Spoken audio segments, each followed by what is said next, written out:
Rome, 963 AD. The scent of incense could not mask the stench of corruption emanating from the corridors of the Apostolic Palace. In the shadows of St. Peter's Basilica, where the faithful came seeking salvation, a 16-year-old girl walked toward what she did not yet know would be her death. Her name was Marozia, not the famous matriarch who would rule Rome decades later, but a young woman from a humble family whose only crime had been witnessing something she should never have seen. On that October morning, when golden leaves danced through the Vatican courtyards, she had entered the papal chambers to deliver fresh bread, as she had done for months in service to the pontifical kitchen. What she found would change not only her life, but reveal the darkest face of an institution that preached love and forgiveness. Pope John X, the youngest and most controversial pontiff in history up to that point, was kneeling over the lifeless body of a cardinal, his hands stained with blood, his eyes glazed with a fury that transcended any sacred justification. The scene was more than murder. It was the crystallization of absolute power that knew no moral limits. John X, elected at 18 thanks to his family's political maneuvering, had transformed the Vatican into a court of pleasures and vengeance. His chambers were frequented by courtesans, his banquets flowing with wine and conspiracy, his decisions dictated not by the gospel, but by an insatiable thirst for control over Rome and its territories. Marozia remained paralyzed in the doorway, the basket of bread falling from her hands and scattering across the marble floor like crumbs of innocence about to be devoured. The dead cardinal was Benedetto di Tusculum, a known opponent of the reforms that John V imposed by force, a man whose public criticism of papal behavior had become a thorn in the pontiff's side. The Pope raised his eyes and met hers. In that moment, two realities collided, that of a young peasant girl who believed in the sanctity of her spiritual leader, and that of a man who had discovered that absolute power corrupts absolutely. No words were exchanged, only the mutual recognition that they now shared a secret that one of them would not survive to tell. John V rose slowly, wiping his hands on his white tunic, now stained red, a visual profanation that symbolized the moral profanation of his position. He was not just a pope who had killed, he was a symbol of how a sacred institution could harbor the most profane of human natures. The young woman took a step back, then another, but it was already too late. The Swiss guards, alerted by the noise of the falling basket, appeared in the corridors. Their faces, trained for absolute discretion, showed no surprise whatsoever. It was not the first time they had witnessed their pontiff's excesses, nor would it be the last. What would happen in the next few hours would not be recorded in the official annals of the Church. There would be no documents, no witnesses, except those compromised by their own silence. But within the stone walls of the Vatican, where every whisper echoed like an inverted prayer, a terrible truth began to take shape. Some people know too much to continue breathing. The Vatican's underground in 963 AD was not merely a storage place for sacred relics. It was the heart of an operation that functioned with the lethal precision of a well-oiled machine. In the subterranean chambers, where sunlight never penetrated, operated what insiders called the Tribunal of Eternal Silence, an unofficial institution that existed to resolve problems that threatened papal reputation. Cardinal Stefano di Crescenti, a 60-year-old man whose pale face rarely saw daylight, was the architect of this grim efficiency. He had served 3 previous popes and knew that the Church's survival depended not only on the faith of devotees, but on the systematic elimination of any threat to its moral authority. Crescenti understood that scandals didn't just destroy reputations, they destroyed empires. That afternoon, he sat in his private chamber, a circular room decorated with golden crucifixes and detailed maps of Rome, when the guards brought Marozia. The young woman, now with her hands bound, trembled not only from fear, but from the gradual understanding that she had crossed a line from which there would be no return. "Child," said Crescenti in a voice that sounded gentle, almost paternal. "You have seen something you should not have seen. Now we must decide what to do with that knowledge." His words carried the weight of decades of experience in turning witnesses into ghosts. The system was elegant in its brutality. First, an assessment. Could the person be bought, threatened, or did they need to be eliminated? Marozia, daughter of peasants with no political connections, no influential family to question her disappearance, fit perfectly into the third category. But Crescenti had perfected methods that went beyond simple assassination. He had created ways to make people disappear in such a manner that their very absence reinforced the message of the Church's absolute power. "There exists an ancient tradition," continued the cardinal, walking slowly around the bound young woman, "called the burial of the living. It was used by Roman emperors against traitors, but we have adapted it to serve more sacred purposes." His words echoed off the stone walls like a sinister prayer. The method was psychologically devastating to anyone who knew of its existence. The victim was taken to the deepest catacombs, placed in a sealed chamber with only a few hours of air, and left to contemplate not only their imminent death, but the fact that their life would be erased from history as if it had never existed. There would be no grave, no mourning, no memory. Crescenti explained all of this with the meticulousness of a professor, because he knew that the deepest terror came not from sudden violence, but from complete understanding of one's situation. "You see, my dear, it's not just about silencing you. It's about sending a message to anyone who might think of speaking about things they shouldn't. When a person simply disappears, it creates an atmosphere of caution that is far more effective than any direct threat." The young woman finally found her voice. "Why not kill me quickly? Why this cruelty?" Her question revealed an innocence that still did not fully comprehend the nature of the power she had witnessed. "Because, child," replied Crescenti, "quick death is an act of mercy, and mercy does not teach lasting lessons. When other kitchen workers notice that you simply vanished, they will understand that there are consequences for excessive curiosity. It's an investment in future stability." In that moment, Marozia understood that she was not just facing her own death, but being transformed into a tool of social control. Her death would be a living lesson, or rather a deadly silent lesson, about the limits of loyalty and the costs of disobedience in the papal world. The torches on the walls flickered, creating dancing shadows that seemed to celebrate the macabre ritual about to begin. The catacombs beneath the Vatican in 963 AD were a labyrinth of corridors extending for kilometers below Rome's surface. There, where the first Christians had buried their dead centuries before, a dark inversion of those sacred rituals was now practiced: the burial of the living. Cardinal Crescenti led the silent procession through the damp tunnels, carrying a torch that cast grotesque shadows on walls decorated with primitive Christian frescoes. Behind him, 4 Swiss guards carried Marozia, now blindfolded with her mouth sealed with wax, a practice that symbolized the eternal silence she would maintain. The destination was a specific chamber, built 2 centuries earlier specifically for this macabre purpose. Unlike traditional catacombs, this chamber had been ingeniously designed with a controllable ventilation system, openings that could be hermetically sealed, transforming the place into a living tomb where air would gradually run out over hours. "This chamber has already received 17 souls," murmured Crescenti, more to himself than to the others, each of them carrying secrets that would have shaken the foundations of the Holy See. His words echoed through the corridors like a sinister litany of the forgotten dead.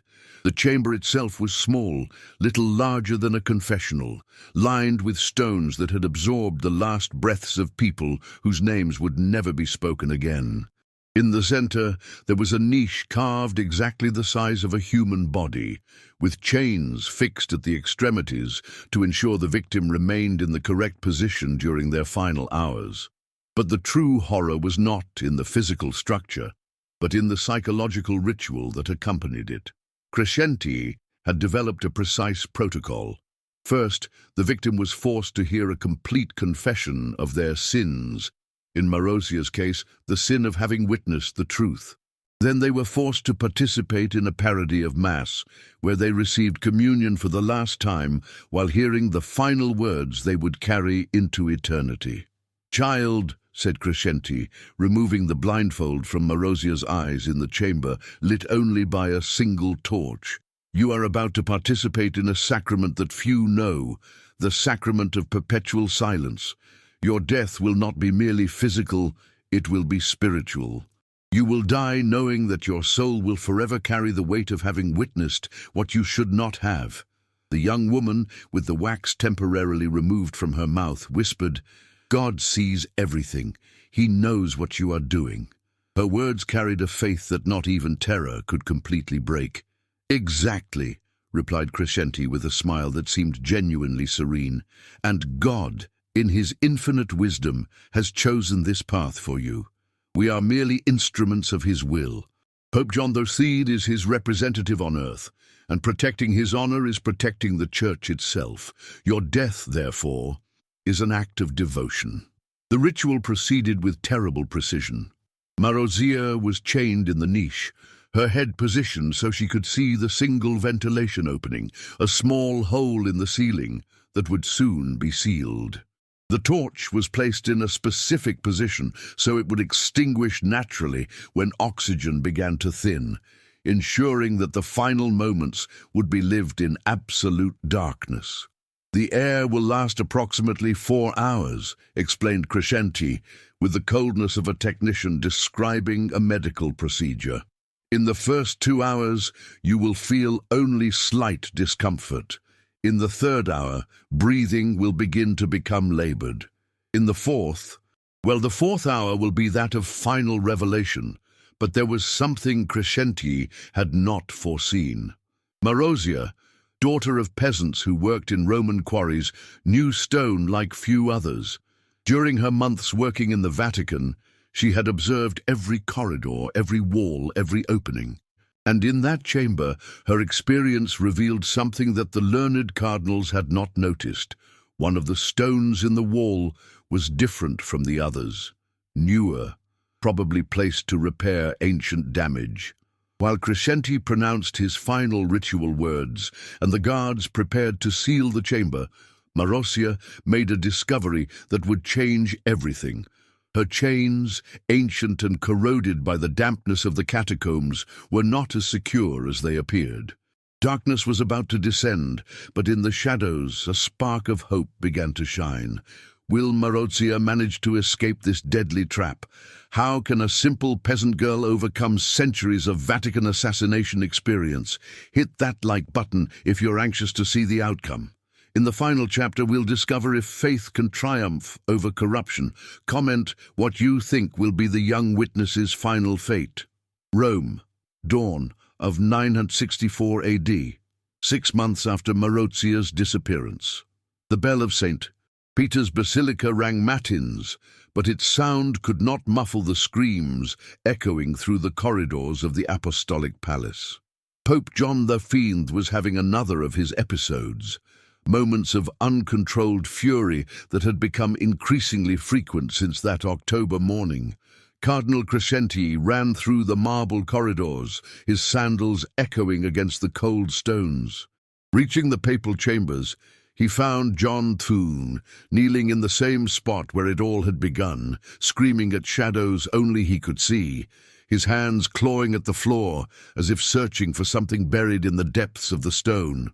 "She is here," muttered the Pope. "She never left. I can hear her breathing beneath the stones." His words revealed a mind that had fragmented under the weight of its own crimes. The truth was that Marozia had not died in that chamber. Her experience with stone, combined with the luck of ancient and corroded chains, had given her an impossible chance. She managed to free herself, discovered that the different stone in the wall concealed an ancient opening, a ventilation tunnel built by the Romans centuries before, and escaped into Rome's underground. But her escape had exacted a terrible price. For 6 months, she lived like a ghost in her own city.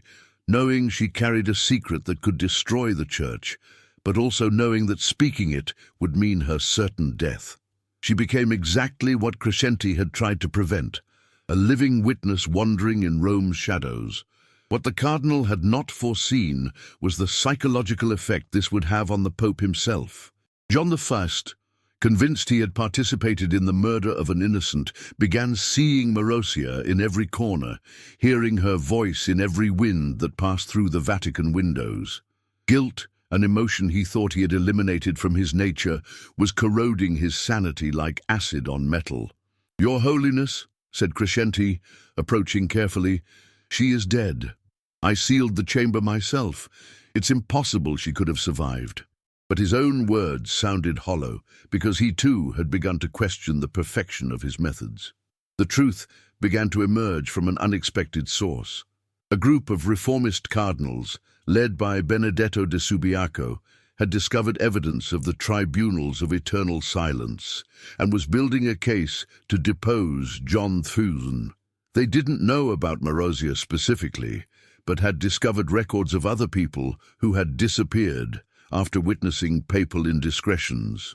In December 963, in a secret session of the College of Cardinals, the accusations were formally presented. John III was accused not only of homicide, but of transforming the Vatican into a killing machine to protect his personal reputation.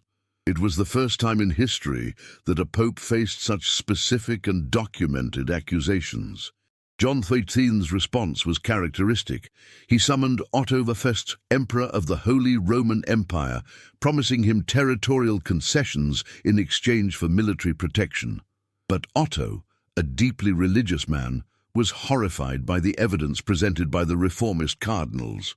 In January 964, on a cold Roman winter morning, Marozia finally emerged from the shadows. She did not come alone. She brought with her other survivors of the tribunals, people who had escaped by miracle or luck from Crescenti's methods. Together, they presented themselves directly to Otto I.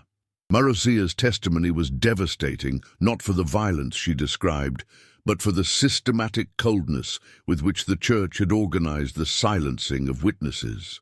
She spoke for 3 uninterrupted hours, detailing not only her own experience, but revealing the location of bodies in the catacombs, the names of others who had disappeared, and the precise methods used to make people vanish.